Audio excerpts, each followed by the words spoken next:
అప్పుడు మహారాజు, అని మీకెలా తెలుసు? మీ అనుభవాన్ని అనుసరించే మాట్లాడండి, మీ అనుభవంలోంచి మాట్లాడండి. మీరు శరీరము కాదు, అది మీ చేత తెలియబడుతుంది. మనస్సు కాదు అని మీరే అంటున్నారు. కానీ అది మీకు ఎలా తెలుసు? నేను శరీరాన్ని కాదు, మనసును కాదు అని మీకు ఎలా తెలుసు అన్నారు మహారాజు గారు. అప్పుడు ఆ పృచ్ఛకుడు, నిజానికి నాకు తెలియదండి, అనుకుంటున్నాను మరి, అంతే. మహారాజు అన్నారు, సత్యం శాశ్వతమైందండి, వాస్తవమై ఉన్నదానికి మార్పు ఉండదు. మార్పు చెందేదేది వాస్తవం కాదు, వాస్తవమైంది మార్పు చెందదు. మరిప్పుడు మీ లోపల మార్పు చెందనిది ఏది? ఆహారం ఉన్నంతసేపు శరీరము మనసు రెండు ఉంటాయి. ఆహారం అంతమైపోతే శరీరం మరణిస్తుంది, మనసు కరిగిపోతుంది. కానీ దాన్ని గమనించేవాడు కూడా నాశనం అవుతాడా అన్నారు మహారాజు గారు. అప్పుడు ఆ పృచ్ఛకుడు, అవ్వడు అని అనుకుంటున్నాను, కానీ ఆ మాట చెప్పడం నా దగ్గర రుజువేమీ లేదు అన్నాడు డాక్టర్ గారు. రుజువెందుకండి, మీకు మీరే రుజువు కదా, అంతకంటే మరే ఏముంది, నువ్వున్నావు కదా. మరికనే నేనే రుజువు, మీకు మీరే కదూ రుజువు, అంతకంటే మరే రుజువు లేదు. మహా ప్రమాణం ఉంటే అవకాశము లేదు. మీరున్నారు, మిమ్మల్ని మీరు ఎరుగుదురు, నేనున్నానని మీకు తెలుసు. మీరంటే మీకు ప్రీతి ఉంది. మనస్సు ఏది చేసినా తాను ఆత్మానందం కోసమే చేస్తుంది. ఆ ఆత్మ యొక్క స్వభావమే ప్రేమ. నేనున్నాను అన్నదే ఆత్మ, అదే నీ స్వరూపం, దాని స్వభావం ప్రేమ. మనస్సు కూడా ఏది చేసినా ఆ ఆనందం కోసమే చేస్తుంది. అదే ప్రేమింపబడుతుంది, ప్రేమిస్తుంది, ప్రేమించదగిందిను. ఈ శరీరము, ఈ మనస్సు ఇంత ఆసక్తిదాయకంగా, ఇంత ప్రీతికరంగా మీకు ఉండడానికి కారణం ఈ ఆత్మే. వాటి ఎట్లా మనం చూపించే శ్రద్ధ యావత్తు ఈ ఆత్మ నుంచే పుట్టుకొస్తున్నాయి. నువ్వు శరీరం మీద, మనసు మీద చూపిస్తున్నటువంటి శ్రద్ధ అంతా కూడా ఆత్మ నుంచే కలుగుతోంది. ఆత్మ అంటే ప్రేమ. నేను ఉన్నాను అన్న మీ అనుభవానికి ఏ రుజువు అక్కర్లేదు, ఏ ప్రమాణము అక్కర్లేదు. మీరున్నారు, మిమ్మల్ని మీరు ఎరుగుదురు. మీరంటే మీకు ప్రీతి కూడా ఉంది. పైగా ఈ మనస్సు అనేది ఏది చేసినా సరే మీ ప్రీతి కోసమే చేస్తుంది, ఆత్మానందం కోసమే చేస్తుంది. అవునమ్మా. ఆ ఆత్మ యొక్క స్వభావం ఏమిటంటే ప్రేమ. ఆ ఆత్మయే ప్రేమిస్తుంది, ప్రేమింపబడుతుంది, ప్రేమించదగిందిను. ఈ శరీరము, ఈ మనస్సు ఇంత ఆసక్తిదాయకంగా, ఇంత ప్రీతికరంగా మీకు ఉండడానికి కారణం ఇదిగో ఆ ఆత్మే. నువ్వు ఆనంద స్వరూపుడివి, నువ్వు ప్రేమ స్వరూపుడివి అయి ఉండడం చేత నీ నుంచే, నీ వల్లనే కలిగిన నీ మనసు అంటే నీకు ప్రేమ. దాని వల్లనే ఉండగలిగిన దేహం అంటే నీకు ప్రేమ. అందుకే ఈ దేహానికి, ఈ మనసుకి ఏ విలువైనా ఉంది అంటే అది నీ మీద నీకున్న ప్రేమ వల్లనే ఇవన్నీ నీకు ప్రియమవుతున్నాయి. ఎందుకంటే అవన్నీ కూడా ఆత్మ నుంచే పుట్టుకొస్తున్నాయి గనక, వాటికి అవే పుట్టుకుని రాలేవు గనక. అప్పుడు ఆ డాక్టర్ గారు, ఆత్మ గనక శరీరము మనస్సు కాకపోతే ఈ రెండూ లేకుండా ఆత్మ ఉండగలుగుతుందా స్వామి? ఆత్మ శరీరము కాదు, మనస్సు కాదు స్వామి. ఆత్మ కనుక ఇవి రెండూ కాకపోతే ఈ మనస్సు శరీరము లేకుండా ఉండగలదా స్వామి? అంటే ఎక్కడుంటుంది, ఎలా ఉంటుంది తెలియదు కదా. తెలీదమ్మా. అప్పుడు మహారాజు గారు ఉండగలదు. మనస్సుతోటి దేహంతో నిమిత్తం లేకుండా ఆత్మ ఉండగలదు అనడానికి ప్రత్యక్షమైన అనుభవం ఉంది. మీకు చెప్తున్నాను చూడండి, మీకు స్వయంగా మీ అనుభవమే అది. నిద్ర. మనసు దేహాలతో నిమిత్తం లేకుండా ఆత్మ ఉండగల, అదే అటువంటి ముందు ఊహలు చెయ్యొద్దు అంటాను. ఉండడానికి ప్రత్యక్ష అనుభవం ఉంది. అది ఏమిటంటే అదే సత్తా, అదే ఎరుక, అదే ఆనందం. సత్తా యొక్క ఎరుక ఆనంద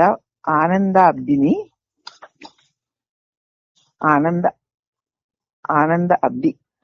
ఈ సత్త ఉన్నాను అన్న ఎరుకయే ఆనందం. అది సదా ఉంటుంది.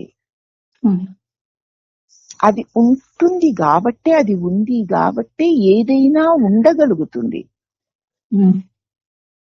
మనసు గాని, శరీరం గాని, మనోశరీరాలతో ఏకమై తెలియబడే జగత్తు గాని ఉండగలుగుతున్నాయి అంటే ఆత్మ సదా ఉండేటువంటి ఆనంద స్వరూపమై ఉండడం వల్లనే.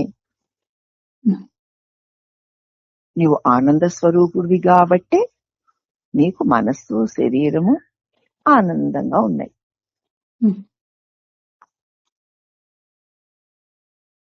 అప్పుడు ప్రత్యక్షుడు అంటున్నాడు, మీకది ప్రత్యక్ష అనుభవంగా ఉందేమోలేండి, కానీ నా విషయంలో అలా ప్రత్యక్ష అనుభవం కాదు. అట్టి అనుభవానికి నేను ఎలా రాగలను? ఏ పద్ధతుల్ని అవలంబించమంటారు? ఏ సాధనలు ప్రారంభించమంటారు నన్ను అన్నాడా డాక్టర్. ఇప్పుడు మహారాజు గారు, మీరు ఈ శరీరము మనస్సు కాదని తెలుసుకోవడానికి మిమ్మల్ని మీరు స్థిరంగా గమనించుకుంటూ ఉండండి. ఏ పద్ధతులు ఏమీ అక్కర్లా. మీరు ఈ శరీరము కాదని, ఈ మనస్సు కాదని ఊరికే అనేసి ఊరుకోవడం కాదు. మిమ్మల్ని మీరు స్థిరంగా ఎరుక స్వరూపంగా ఉండి గమనించుకుంటూ ఉండండి. ఈ దేహము మనసులకి పూర్తిగా ఎడంగా ఈ దేహ మనస్సుల పట్ల మరణించాను అన్న భావంతో జీవించండి. దేహం నేను, మనసు నేను అన్న భావనలను వదిలేసి దేహ మనసుల్ని తెలుసుకునేటువంటి ఎరుకను అని ఈ దేహ మనసులకి ఎడంగా ఉండండి. అలా జీవించండి, అలా జీవించడం నేర్చుకోండి అన్నారు మహారాజు గారు. అప్పుడు ఆ పృశ్చకుడు, ఇదేదో ప్రమాదభరితంగా ఉందే అన్నారు. అప్పుడు మహారాజు గారు అంటున్నారు, ప్రమాదభరితం అంటే మిమ్మల్ని ఆత్మహత్య చేసుకోమంటున్నానా ఏమిటి? నీ దేహం మనసు నాకు లేవు, అవి రెండు జడాలు చచ్చినవే అనుకోమన్నాను కదా. దానిలో నుంచి నేనన్న ఎరుక తప్పుకుంటే అది శవాలే కదా. అలాగ చూడమంటున్నారు. ఇదేదో శరీరం ప్రమాదం కలిగేలా ఉందే, అలా గనక దాన్ని వదిలేసి ఉంటే దానికి ప్రమాదం అయిపోతుందేమో శరీరం. దేహంలో నుంచి నేనన్నవాడు పోతే చచ్చిపోతుంది కదా. ఇప్పుడేమో వాటిని కూడా చచ్చిపోయినట్లు వాటిని వదిలేసి ఉండమంటున్నారు. మరి ఇప్పుడు ప్రమాదం ఏదో జరుగుతుందేమో, ఆ దేహం చచ్చిపోతుందేమో అన్నాడు. నిజంగా పరిశీలకుడికి అదే వస్తుంది ప్రశ్న. అప్పుడు మహారాజు గారు అంటున్నారు, మిమ్మల్ని ఆత్మహత్య చేసుకోమని చెప్పడం లేదు. నేను అంటున్నది చేసుకోను లేరు కూడా. ఈ శరీరాన్ని సంహరించగలరే కానీ ఈ మానసిక ప్రక్రియను మీరు ఆపగలరా? ఉమ్, మిమ్మల్ని మీరు ఎవరిగా ఊహించుకుంటున్నారో ఆ వ్యక్తిని కూడా అంతం చేయలేదు మీరు. మిమ్మల్ని మీరు ఒక శరీరంగాను, మిమ్మల్ని మీరు ఒక డాక్టర్ గాను మీరు ఊహించుకుంటున్నారు కదా.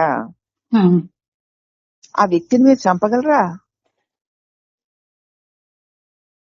అంటే ఈ దేహంలో ఉన్నటువంటి ఆ తెలివి, ఉమ్, నేను ఆ జీవుడు ఉమ్, దాన్ని ఎట్లా లేదమ్మా. చంపలేదు మీరు. ఉమ్, నేను సూచిస్తున్నదల్లా కేవలం మీ శరీరము మనస్సు ఎడల ఉదాసీనంగా ఉండండి అని. ఉమ్, ఊరికి నేను అలాగంటూ శరీరాన్ని మనసుతోటి శరీరంతోటి కలగలుపుని అల్లకల్లోలా పడిపోకు. అదే అమ్మా. ఇట్లా నేను నాది అనకుండా ఉదాసీనంగా ఉండు అంటున్నాను అంతే. శరీరాన్ని చంపే ఏదో చేసే అండం లేదు. ఉమ్, ఈ విధంగా వీటి నుంచి ఎడంగా ఉండగలిగి ఉండడం, వాటిని పట్టించుకోకుండా జీవించగలగడం, మీ మనసు నుంచి శరీరం నుంచి విడిపడేట్టు చెయ్యడానికి మీరిప్పుడు ఏం చేశారు చెప్పండి?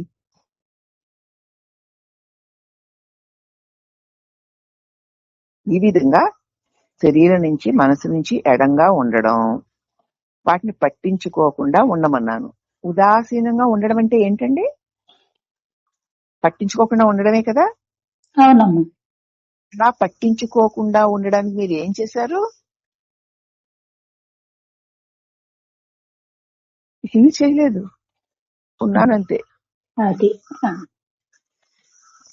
అప్పుడు ఆ ప్రత్యేకుడు, ఆ డాక్టర్ అంటున్నాడు, నేనేమో వైద్య వృత్తిలో ఉన్నానండి. ఇప్పటికి చాలా చదివాను. కొన్ని సాధనా విధానాల ద్వారా నాపై నేను ఒక కఠినమైన నియమావళి కూడా అమలు చేసుకుంటున్నాను. కొన్ని రకాల సాధన ద్వారా నేను అనేక నియమాలకి కట్టుబడి నియమ ప్రకారం నడుస్తున్నాను అన్నాడు ఆయన. అప్పుడు నిసర్గదత్ గారు, కానీ మీ హృదయ అంతరాళాల్లో మీరు నిజంగా ఏం కోరుకుంటున్నారు? మీకేం కావాలి? నా నియమాలు నిబంధనలు పెట్టుకున్నారు, మీకేం కావాలని? మీ అంతరాళాలలో మీరేం కోరుకుంటున్నారు? డాక్టర్ గారు కాదు, మిమ్మల్ని మీరు ప్రశ్నించుకోండి. అది ఊరికే ఆ కథలోకి వెళ్ళిపోతారేంటమ్మా? అనుకున్నగా మీరు ఏం కావాలనుకుంటున్నారు? మిమ్మల్ని మీరు ప్రశ్నించుకోండి. ఏం కావాలి మీకు?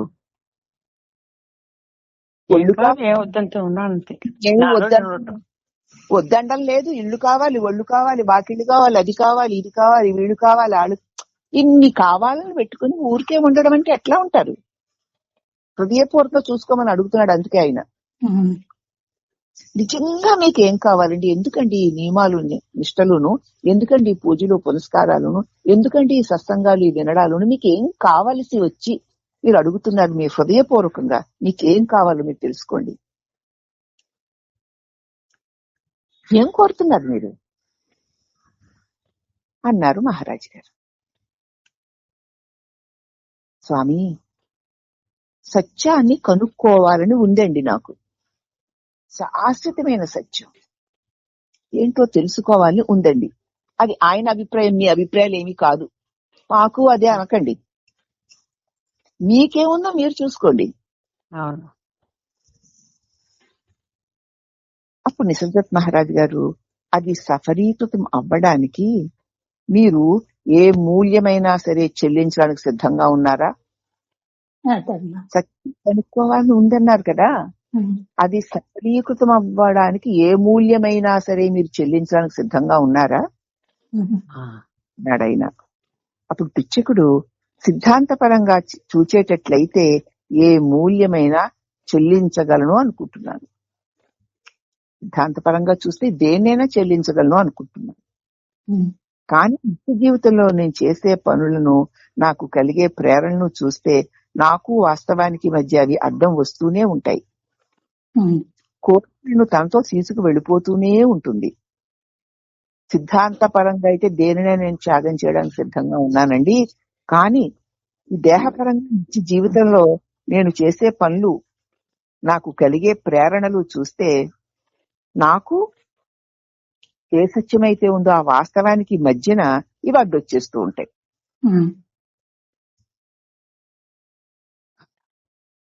కోరిక నన్ను తనతో తీసుకువెళ్ళిపోతూ ఉంటుంది. సిన్సియర్ గా చెప్పుకున్నాడు తంది. అప్పుడు నిశ్శబ్దత్ మహారాజు గారు, వాస్తవం తప్పితే మరి ఏది మీ కోరికల్ని తీర్చలేనంతగా కోరికల్ని అధికం చేసి విస్తృతపరచండి. సత్యం తప్పితే మరేది కూడా నా కోరికలను తీర్చలేదు అన్నంత కోరికలు మీరు ఈ సత్యం మీద పెట్టండి. దానికి సిద్ధంగా ఉన్నారా? సత్యం తప్ప మరేది కూడా ఈ కోరికల వలలో నుంచి నన్ను బయటపడలేదు, పడేయనివ్వదు అని తెలుసుకుని సత్యం మీదనే మీ కోరికను పెట్టండి.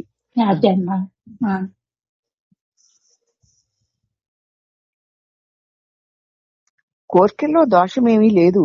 అవి చిన్నవి, సంకుచితమైనవి అయి ఉండడమే వాటి దోషం.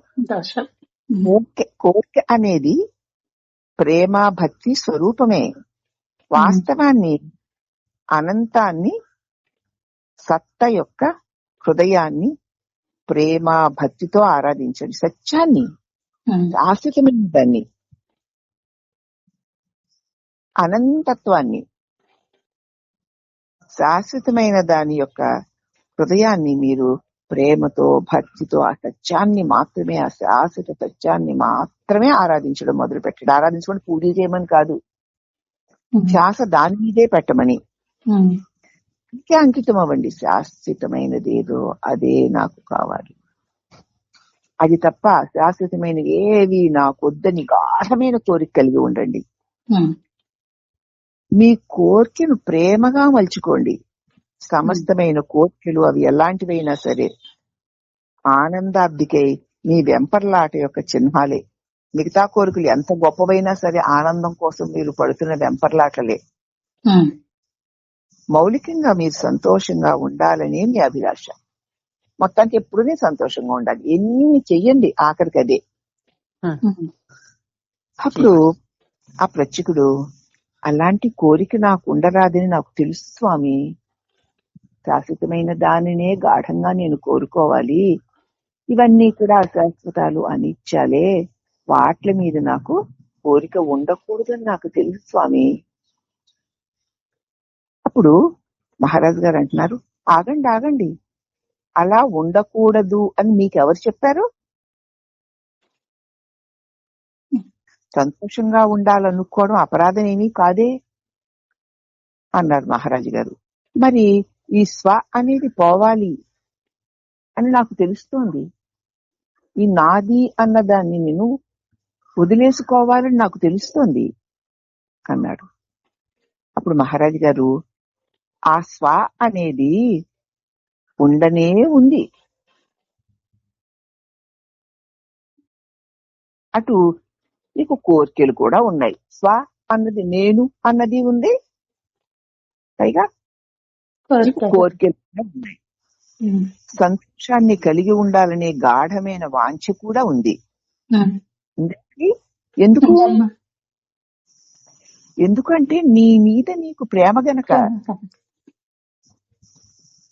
మిమ్మల్ని మీరు స్వేచ్ఛగా ప్రేమించుకోండి అయ్యా, మీ నేనుని మీరు ప్రేమించుకోండి, ఎంత కావాలంటే అంత ప్రేమించుకోండి, గాఢంగా ప్రేమించుకోండి.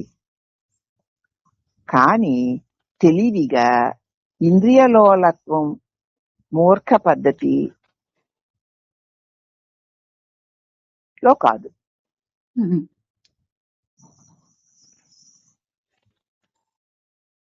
తపశ్చర్య తెలివైన మార్గం. మీ మీదనే మీ ప్రేమంతా, కాబట్టి మిమ్మల్నే మీరు ప్రేమించుకోండి. మీకు అన్యమైన దేని మీద మీ ప్రేమను వెళ్ళనివ్వకండి. ఎప్పుడు మిమ్మల్ని మరిచారో అన్యమంతా వచ్చి అవి మీకు ప్రేమాస్పదాలు అయిపోతాయి. ఎందుకంటే దీపం ఎక్కడికి పట్టుకెళ్తే అక్కడల్లా చీకటి లేకుండా పోయినట్లు ప్రేమ స్వరూపమైన మీరు దేని మీదే మీ మనసు పెట్టి దాని మీద మీ ప్రేమ వెళ్ళిపోతుంది. దీపం వెలుగులో చీకటి పోయినట్లు నువ్వు ప్రేమ స్వరూపం కాబట్టి నీ ఝాక దేని మీద పెడితే అదంతా నీకు ప్రియమైపోతూ ఉంటుంది. ఇక్కడికి అసత్యాలని ప్రియాలుగా మారిపోతే సత్యాన్ని మర్చిపోతావు. నీ స్వరూపము ప్రేమ స్వరూపము అంతే. నువ్వే ప్రేమించుకో, నీ మీద నువ్వే ఛాస పెట్టుకో, నీతోటి నువ్వే ఉండు.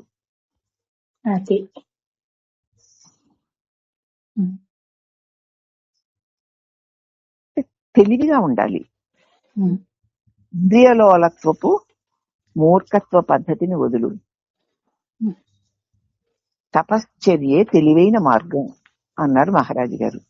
స్వామి, తపస్సు అంటే ఏమిటి? ఇప్పుడు మహారాజు గారు అంటున్నారు, ఒకసారి గనక ఒక అనుభవం పూర్తయితే మళ్ళీ అదే అనుభవంలో చిక్కుకోకుండా ఉండడమే తపస్సు. ఒకసారి ఒకటి చాలా ఇష్టము నాకు అని దాన్ని సంపాదించుకున్నావు, అది నాకు తెలిసింది చాలు, ఇక మళ్ళీ దాని గురించి నువ్వు అడగకూడదు.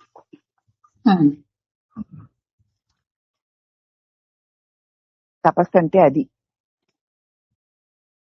ఆ ఒక్కసారి నాకు అనుభవం కలిగే విషయం మాత్రం అనవసరమైనది, అసత్యమైనది అనుభవానికి కావాలి అనుకుంటే మళ్ళీ మళ్ళీ పునరావృతం అయిపోతావు. ఒకసారి గనక ఒక అనుభవం పూర్తయితే మళ్ళీ అదే అనుభవంలో చిక్కుకోకుండా ఉండాలి. అది అర్థమైందో ఉండాలి, ఇది కావాలి, అలాగే ఉండాలన్నమాట. అలా ఉంటే నాకు బాగుంటుంది, ఇలా ఉంటే బాగోదు అని ఇప్పుడున్నదాన్ని బాగోలేదంటే అలా ఉండాలంటావు. అదే చిక్కుకోవడం అంటే. అలా చిక్కుకోకుండా ఉండడమే తపస్సు. అనవసరమైన దానిని దగ్గరికి రానివ్వకుండా ఉండడమే తపస్సు. రానున్న సుఖ దుఃఖాలను తలపోయకుండా ఉండడమే తపస్సు. అన్ని విషయాలను ఎల్లవేళలా మీ ఆధీనంలో ఉంచుకోవడం, కోరిక కలిగి ఉండడమే తపస్సు. అన్ని వేళలా అన్ని విషయాలు మీ ఆధీనంలో ఉంచుకోవడమే తపస్సు. కోరిక కలిగి ఉండడమే దోషం అనుకోవడం కాదు. ఇక్కడ కోరిక కలిగి ఉండడం దోషం కాదు, కోరికే జీవితం. ఎదగాలనే కోరిక ఉంటే తపస్సే. అభివృద్ధి చేసుకోవాలి అనేటువంటి కోరిక తపస్సే. అనుభవాన్ని వ్యక్తం చేసుకోవాలి అన్న కోరిక తపస్సే.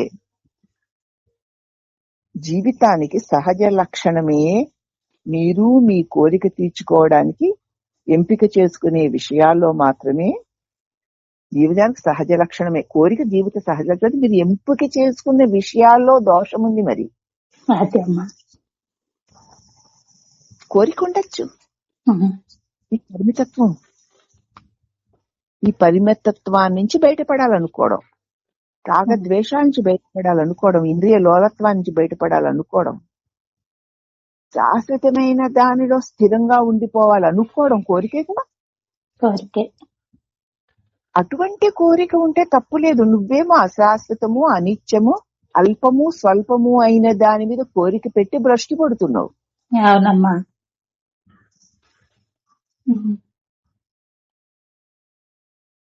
నువ్వు ఎంచుకున్న విషయాల్లోనే దోషం ఉంది.